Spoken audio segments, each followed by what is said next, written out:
आज की कहानी का शीर्षक है पछतावा। एक ऐसी कहानी जो दिल छू लेगी। एक बहुत ही मेहनती और ईमानदार लड़का था जो कि बहुत ही ज़्यादा गरीब था। वह दिन रात यही सोचता था कि वह खूब मेहनत से पढ़ाई करेगा और एक अच्छी सी नौकरी लेकर अपनी एक कार खरीदेगा। वह जब भी रास्ते में कोई कार देखता तो वह सपनों में खो जाता और सोचने लगता कि मुझको अपनी कार नसीब होगी। उसने ग्रेजुएशन करने के बाद एक नौकरी करनी स्टार्ट कर दिया। कुछ दिन बाद उसकी शादी हो गई और कुछ टाइम के बाद उसका एक बेटा भी पैदा हो गया। लेकिन अभी तक वह एक कार नहीं खरीद पाया था। वह कुछ ना कुछ पैसे ज़रूर जमा करता और एक दिन जब उसको लगा कि वह अपनी कार खरीद लेगा तो उसने अपने सारे पैसे से एक कार ले लिया।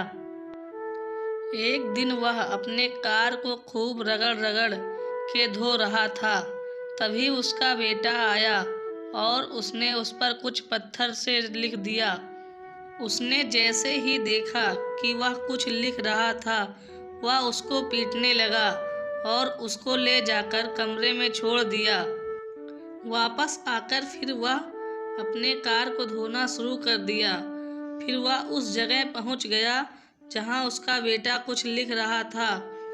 फिर उसने देखा कि उसका बेटा पत्थर से क्या लिखा था। उसके बेटे ने पत्थर से लिखा था, आई लव यू पापा। यह देखकर वह रोने लगा और बहुत ही ज़्यादा पछतावा करने लगा।